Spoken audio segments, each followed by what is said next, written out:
Pak Franky, Ya. pulang dugem kena tes urin dan positif. Gimana Pak untuk undang-undangnya itu Pak? Jadi gini ya, kita mesti tahu dulu undang-undang narkoba yang baru, bahwa di semua negara tuh udah mengkaji setiap pemakai narkoba itu disebut dengan korban. Karena ketika mereka di penjara, dari hasil pengamatan bertahun-tahun, penjara tuh bukan makin sedikit, tapi makin penuh, makin banyak. Sehingga kemampuan negara tuh juga terbatas. Sehingga ditemukanlah rumus bahwa cara penanggulangan narkoba itu bukan melalui hukuman, tapi pencegahan. Dan dari temuan, dari mereka semua yang dipenjara karena narkoba, setelah keluar, mereka bukan jadi lebih baik, malah jadi bertambah lebih buruk. Sehingga Indonesia tuh belajar dari semua negara. Semua korban pemakai narkoba, mereka harus direhab. Sehingga berujuk ke undang-undang yang baru, kalau kalian ditemukan habis pakai narkoba, tapi nggak ada barang bukti, jadi di kantong kalian nggak ada tuh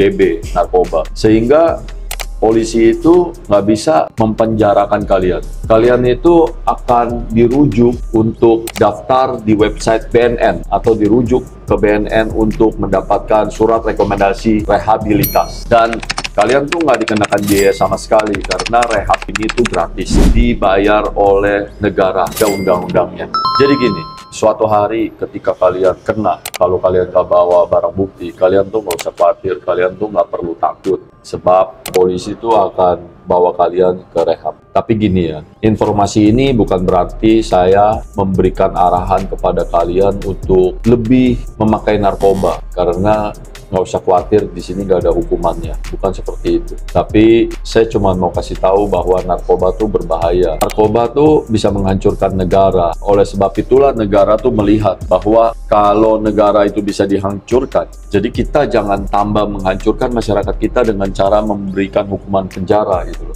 Tapi sebaliknya, kita akan membina mereka, membuat mereka berubah, stop ketergantungan terhadap narkoba, menyembuhkan, sehingga nanti negaranya nggak jadi hancur, sehingga negara lain tuh nggak bisa menyerang negara kita. Tapi ini beda cerita ya, ketika ditemukan ada BB, barang bukti narkoba di kantong kalian. Kalian nggak akan bisa mendapatkan rehab kalau barang buktinya lebih daripada yang ditentukan. Jadi gini, kalau barang buktinya ditemukan itu kalian masih kadarnya di bawah 1 gram, itu kalian tuh masih dianggap pemakai di bawah 1 gram atau di bawah berapa butir gitu untuk ekstasi atau untuk obat-obatan. Jadi kalian tuh masih masuk ke dalam kadar golongan pemakai. Tapi kalau udah di atas tuh, nanti kalian bisa cari undang-undangnya, itu kalian tuh dinyatakan sebagai pengedar dan hukumannya tuh ada, pasti lebih berat, dari mulai kurungan penjara 4 tahun sampai seumur hidup. Semoga informasi ini berguna, lebih mudah bersama Gapura Office.